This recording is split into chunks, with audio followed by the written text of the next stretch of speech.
You've landed in the confidence zone with Susan Axelrod, the confidence coach. This is a place for topics of information and inspiration, a place to support you to find your confidence, get bold, and get going. Activation is needed today at all levels. Don't wait for someone else to lead. Lead now where you are with what you have. Your energy and enthusiasm matters. Believe it or not, it impacts all of us. Find your confidence, get bold, and get going. Hello, friends. Welcome back to the Confidence Zone. I'm your host, the confidence coach, Susan Axelrod. I am fierce about supporting millennials as the future leaders of our country and our world. Our systems are broken and we need people to rebuild. I have a thesis, and it may not be well liked, but my thesis is it's time for baby boomers to move aside and let millennials lead. When I got an opportunity to sponsor and support and then headline the Millennial Life Coaches Summit, I said yes. Why wouldn't I? Why wouldn't I support coaches who are millennial focused, coaches who are intentionally working with the future leaders of our world? As part of my work, I said, hey, anybody who registers, let them know they can have an Ask Me Anything call. No sales, just engagement. Today's guest said yes. I'm not sure he was happy about it after we talked. We can ask him in the confidence zone. Skye Van Heyzen is a coach for women out of England. And before I say any more, I'm going to bring him on to say hello. Hi, Skye.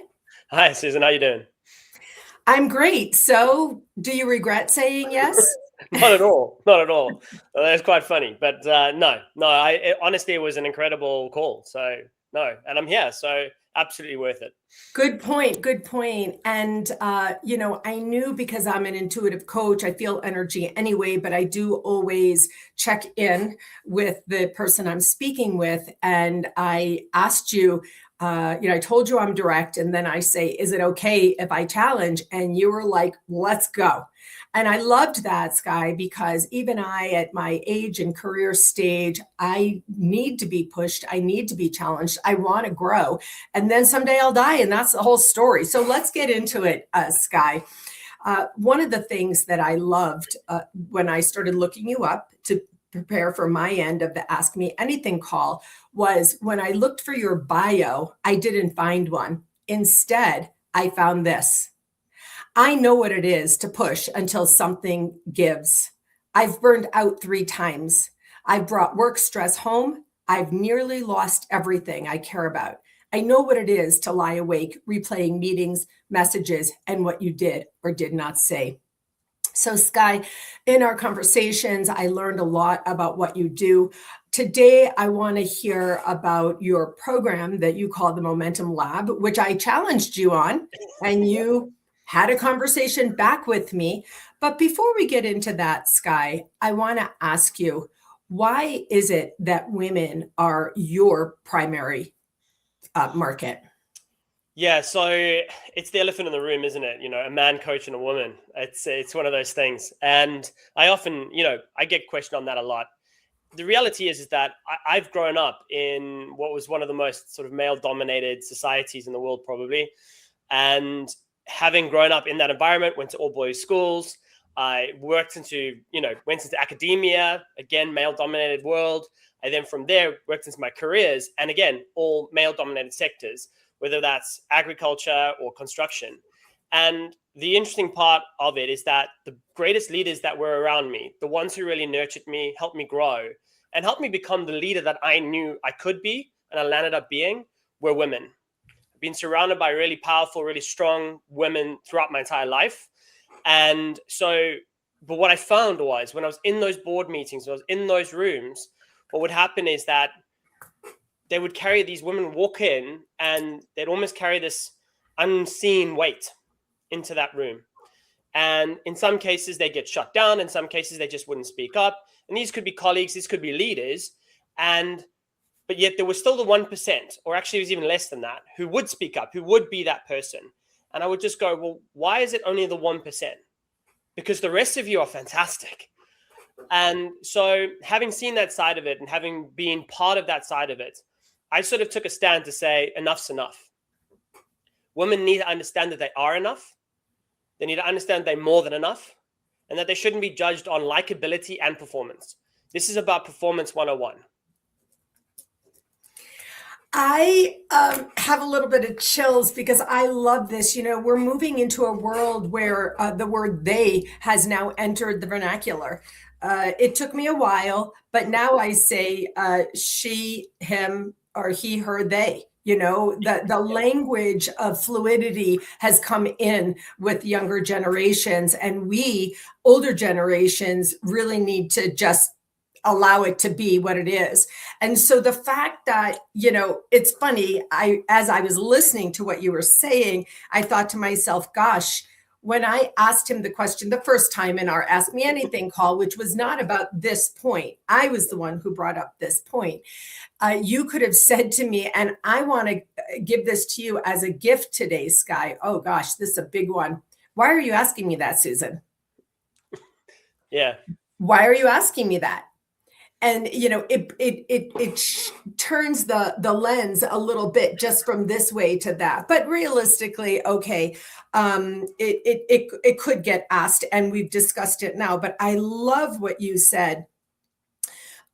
Women at these executive levels in what you call knowledge-heavy fields, which are traditionally male-dominated, as you said.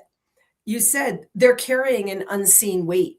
I do go to the gym on occasion. I have carried plenty of weight. So when you said that, I could feel like, oh gosh, it's like that vest, that weighted vest that you wear. That's what it feels like. And instead of being, they're being judged on their likability instead of their expertise. So also, I just want to say, not that it matters. I'm just having this conversation because I want us to be the people who are breaking through these old paradigms, which is exactly what you're doing here, because we are going to be the rebuilders, and this is needed. So I love how much you acknowledge that you grew up around strong women, and that your learnings from strong women. So let's for a moment go to the Momentum Lab. You have a couple of interesting programs. You have clients you work with, and you told me that when you get those clients, those women who work with you, you basically, this is my language, you show up for them. That's my language. That's how I say it. You show up for them, and you listen for, this is what I glean. You listen, and then you show up in support of a rising. Would you say that that's accurate? Yes. I mean, ultimately, a lot of people, my clients who come to me, they're at that point of, they know that something has to change. They want something to change. They might not know exactly how to do it. And equally, because of this unseen weight that they carry, they don't know what it is. They don't know the label for it. And so in many cases, for a lot of these women, it's a case of saying, yes, let's hear the language. Let's hear what you're actually carrying into that room, because that's what I want to know. Because if I know what you're carrying into the room, I can tell you why that's a lie and how we can work on that. And so the element of transformation here really is about, yes, taking on board all of that information constantly, and then saying, right, for a lot of people, it could be belief systems, it could be things that, they've inherently grown up with, they've seen society, culture, it could be a range of different things. And they bring it with them because it's almost biology, it's history. It's our evolution that we've got all this with us, and we carry this with us. And so it is a case of saying, look, I'm not here to ignore it, and I'm certainly not here to abolish it. I'm here to accept it, acknowledge it, and go, that's fine, but we no longer live that way. We live this way, because this is how you become unchained. Your wings are no longer clipped, and you can start soaring like the limitless individual that you need to be and you can be. Yeah, I could feel I liked that progression. One of the reasons I love this is I can't wait for you to listen back to hear what you just said, because I don't script in my world. I don't script and I don't edit. To tell you the truth, Skye, I can't stand those videos where you see these constant edits. But anyway, I don't edit, and you're going to, hear that progression. We're not here to ignore it. You said, I'm not here to ignore it. I acknowledge it. I allow it. I love what you did here. And this is like t-shirt material. The old script, Yeah. it's a lie. You never said negative limiting beliefs, like it's not that. It's a lie that we tell ourselves. You also said that you're not here to change, societal or cultural or behavioral norms that were, what do you say, put on you, that you grew up in, but rather really, like go in and do this shifting thing. For people who are listening, I have my hands out and I'm literally shifting my hands from one side to the other. And I wanted to just stop for a moment on the element of transformation. What has someone said to you about this, about how they feel differently? What has a client said to you about that? Yeah, for me, it's the reason I do the work, is to hear the words at the end in many ways. And because, for me to be able to touch somebody's life and change their reality so that they actually see what their real reality is, not their sort of unhinged one that they've pulled the wool over their own eyes. But, they often, what I hear back is I'll hear, I never knew how heavy it really was. Or I'll just hear back, thank you. You've lifted it. I feel amazing. And the brilliant thing is when I walk into, if I'm doing I do this online. Obviously, we all do it online, but I also do one-to-one clients. And for me, I love the one-to-one with a client in the room, because you can actually see their energy, you can see their shift. And for me, it becomes a case of saying, I'll walk in on session 3 or 4, and I'm looking at a different human. And you just go, this is exactly why we do what we do, because you're now living closer to your potential. You're not there yet, but you're getting there, and we'll get you there. No problem. Right. Oh gosh, I love this so much. I get the in IRL energy. I get that, but I also know for sure that you are one of the ones who can feel it virtually. To tell you the truth, I started out my coaching work on the phone, and I still have had clients I've only met with on the phone. And I've worked with clients, I've never even seen them in, their face on Zoom. Yeah. Now, some people want to meet on Zoom, and that's okay. But most of my work is the phone work with my headset. I'm usually walking around, moving my energy, listening, because that's when you can feel and glean. Okay. Gosh, there it is again. I never knew how heavy it was. I bought a 10-pound weight vest because I thought at my age and stage, I wasn't sure that I could use a 20-pound weight vest. Yeah. And then, so I could really feel, I had them both on. I'm strong, but I'm like, I'm 60 now, 63. I don't need to push myself, But that visual is really coming up. And I want to ask you something. Let's get into the Momentum Lab a little bit here. So I can feel what you're saying in your one-to-one when you're really working with them and really creating that personal internal transformation. What can you share with us about the Momentum Lab, and why do you call it a lab? Yeah. So this was the one part you challenged me on. Why is it called a lab? Right? I don't get it. And I get challenged by a lot of Americans on why it's called a lab, which is fine, to be fair, because it creates conversation, if nothing else. So no. So the principle is, it's a lab because it's not a cookie cutter ABC framework approach. So yes, the Momentum Lab has what I call 6 stages, and it's the 6 stages that we need to go through in principle to create that momentum. So obviously, momentum itself is what it is, as we know. And for me, there's a great sort of, I don't even know what it's, if it's a saying or if it's I don't even know what you would call it, but it was, what created the momentum of the wheel? Was it its first turn or its thousandth turn? And the answer is all of them. If you want to have sustained momentum, you have to keep on turning that wheel. That's just part of the evolution of it. Now, from a lab perspective, the reason I really wanted to include that element is we go back to knowledge-heavy fields. So yes, I come from science traditionally, from academia, and I pushed my way into corporate. I've gone from literally being on a lab bench to being at C-suite selling stuff. I've sort of seen it all in between. And the principle is this: when a person walks into a laboratory, what do they have? They have a thought, they have a feeling, they maybe have a hypothesis, they have a set of experiments they want to run, perhaps.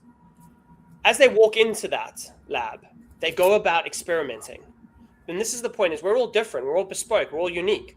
You can't have a ABC to make it work. That's just not how this works in terms of transformation. So we have to walk in there going, we're going to experiment, we're going to do some stuff, we're going to reveal some things. And do you know what? As you go along, those experiments might change the way you look at the results, might change the way you look at how you entered that room.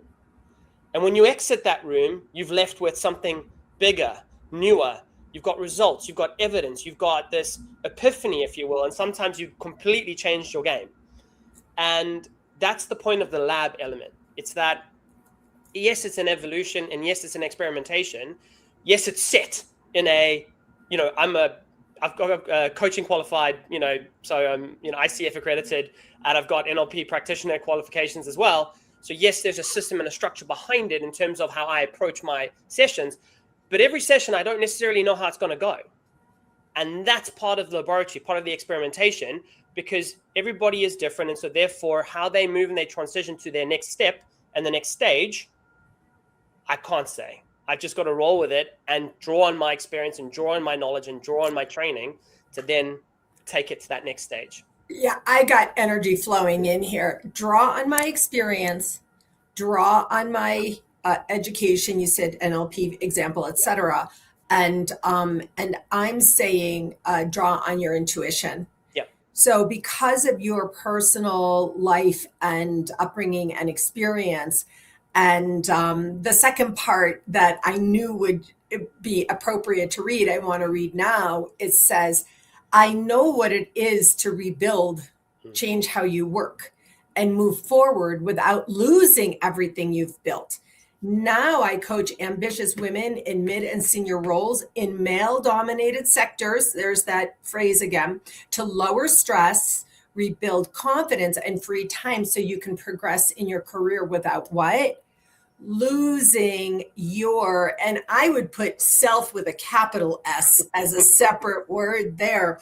But the intuition in you is the feminine energy that you were raised with all of the strong women in your lives. I love this idea of a lab. I told you I was, more like English. I nailed we have SATs. I don't know what, yep.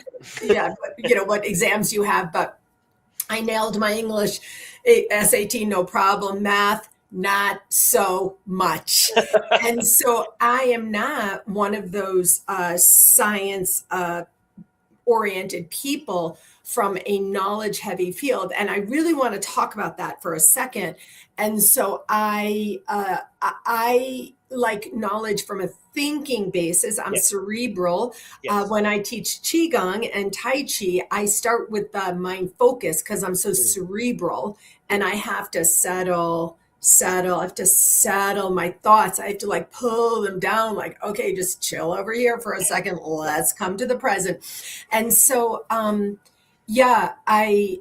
think this is so good. Okay, let's move for a second into what I asked you about in our conversation. What do you mean by knowledge heavy field? What can you, if you could talk a little, we get an idea of it, but let's just talk about that and why. I think you can tell me if this question is apt or the right way to say it, but why would the Momentum Lab be particularly apt or appropriate for people in a knowledge heavy field? So knowledge heavy fields are, in principle, they're fields where there's a lot of processing required. So this is, typically these are high performers, right? These are people who are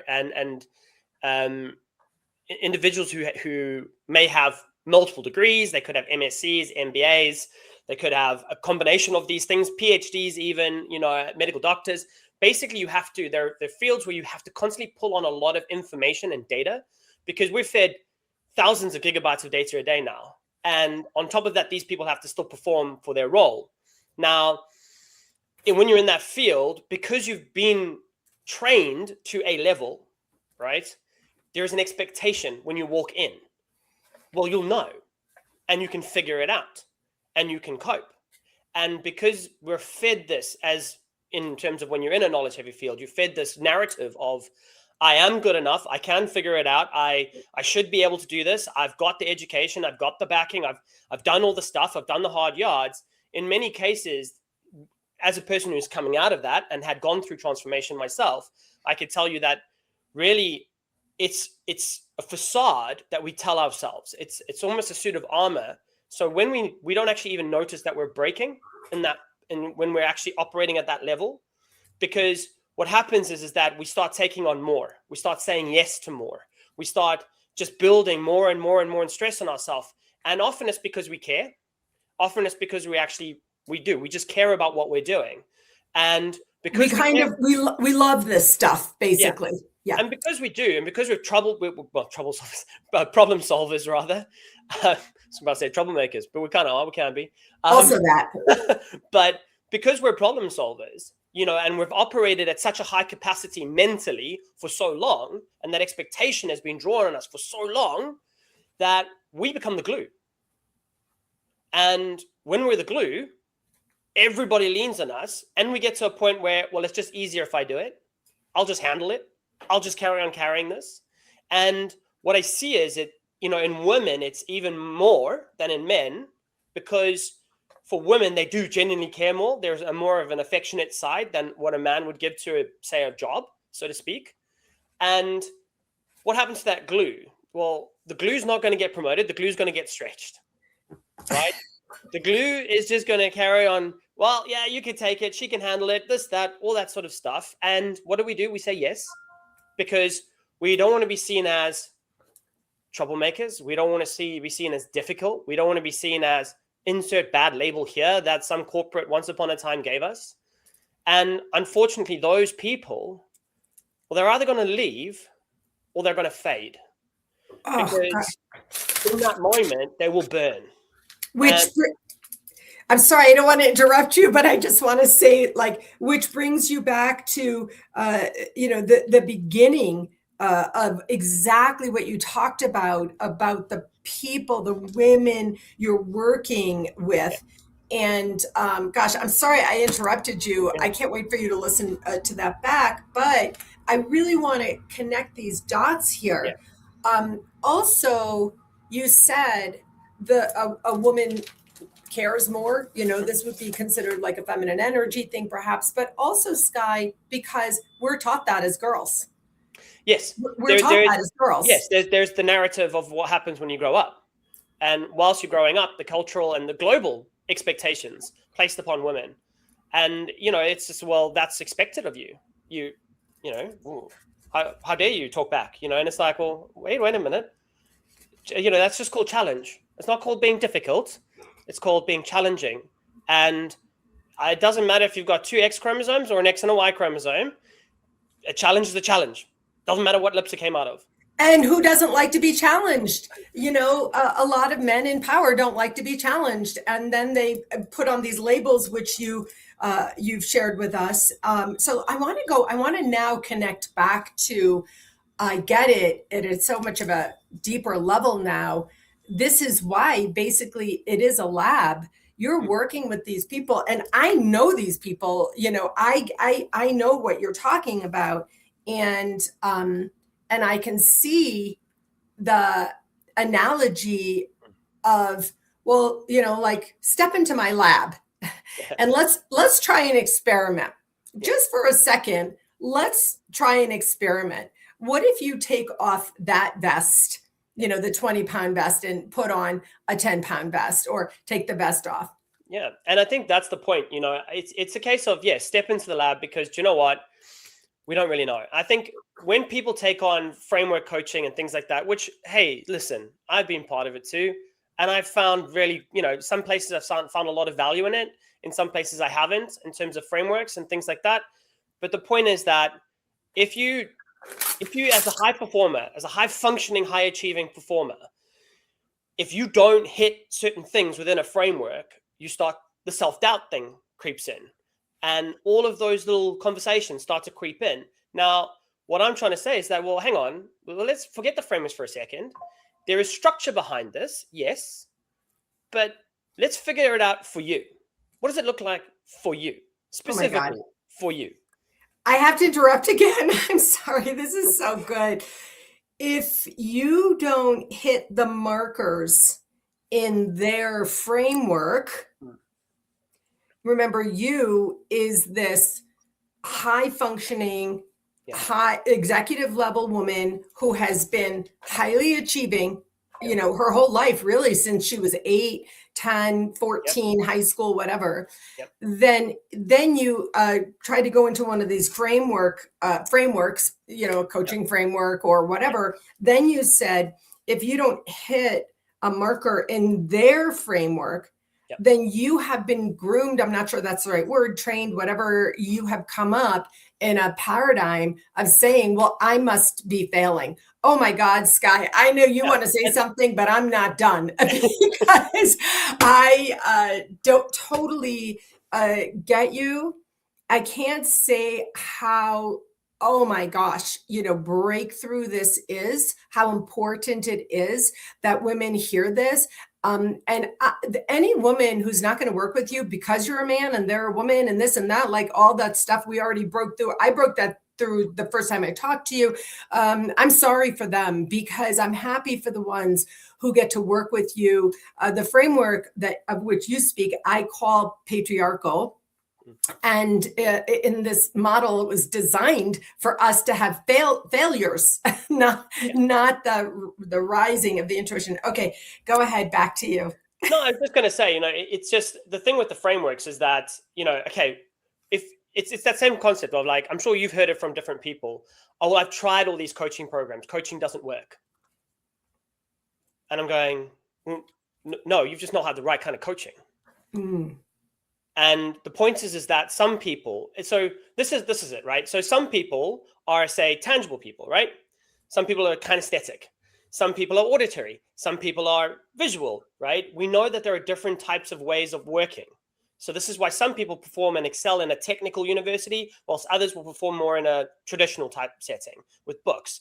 Now, the point is that in a framework system, they are quite rigid in terms of how they can train you and teach you and coach you through something, which is why it may not always work. It does work more than 50% of the time. It works, right? For many people. But for a lot of people, and for the ones that I certainly coach, they go, it just doesn't fit me. It doesn't fit my time. It doesn't fit this. It doesn't fit that. And it's nothing works. And coaching doesn't work. It's a bunch of hoo-hoo. And I'm going, you have not had the right coaching. And also we come back, my friend, step into my lab. I'm here to say, I'm 63. I'm here to say, no, I don't agree with you. I think 90% of the time it doesn't work. It's been perpetrated on us. I teach a business system, Skye, and my system is proven and it's effective, and I don't charge that much for it. I have people who have spent 5 times, 10 times as much as I charge and come back to me and say, I wish I had done this with you, or I've learned more here, in these 1 or 2 times. I mean, you hear that all the time. So I'm here to say, I'm not about the framework coaching. And also going forward, Skye, I'm unapologetic about breaking through these old frameworks, and how our millennials, in our country, I guess, I'm not sure if millennial is global. By the way, where are you? You're in England? Yes. I'm in East Anglia, in the east part of United Kingdom. Yeah. Okay. And so the millennials are, approximately age 30 to 45. These are the leaders, and they've grown up with these frameworks perpetrated on them through a system. I don't want to even get into that. But no, this is the time. If you're working with a millennial and she is 38 years old, squarely in the demographic, and she is a high level director. She's gotten into the executive level, and she's walking into that room with that unseen weight. I just really love this. I love everything about this. I want to thank you for your time here in the confidence zone, and encourage you to really just keep doing what you're doing. There's been so much rich and deep conversation here today, and I really hope that people who are listening or watching this will watch it again and even slow down. Skye, I have to be honest, a lot of times I watch things as much as 2 times speed. But my neuroscience, my sciencey stuff that I'm really into now, I could go down to 0.9 because I am listening for the transformation of my whole being. But I want to invite people to go back to this. It's worth a half hour of your time, and listen again and ask yourself a question. Have I been in the framework, or would I prefer to really work in the lab? So Skye, where can people find you? How could people work with you? This is a global audience. Yeah, no, amazing. Thank you. And thank you for your time, your questions and everything. It's been amazing. And it's always great to talk with you. Yeah, so you can find me, the best place to find me is LinkedIn. I'm the only Skye van Heyzen on there. So you're not going to find multiple versions of that. So that's the easiest way to find me, because my links are there as well. But alternatively, yeah, my website's adaptiveapex.org. And again, all the links are there, and my email's on there. Give me a contact, and I'm always happy to chat. And I always offer everybody, a chance to sit with me for 30 to 45 minutes just to have a conversation, to get to know one another, really. Yeah. I mean, honestly, the time element is not important, because when you're in your intuitive space, you could uncover so much in 10 minutes. Or with me, it's more like, yeah, I could spend 75 minutes with someone. I mean, really, we're in deep, Skye. This is what we're doing. This is what we're doing for the rest of our lives. And millennials understand the need for coaches. In my age, I'm a boomer. We didn't have coaches. When I was 32, 34, 35, I had my own personal little emotional breakdown. We didn't have, of course we had therapy, but we didn't have coaches. Coaching is a different way of being, a different paradigm than therapy. You're not going to hear about the therapy lab. And so, I really hope that people will contact you, and I want to wish you the very best. And if there's anything I can do for you, you know where to find me now, because I will respond to a WhatsApp, voice note anytime. Yeah. And but in the meantime, I'll also see you at the summit. Perfect. Appreciate your time. All right. Thanks, Skye. Take good care. You too.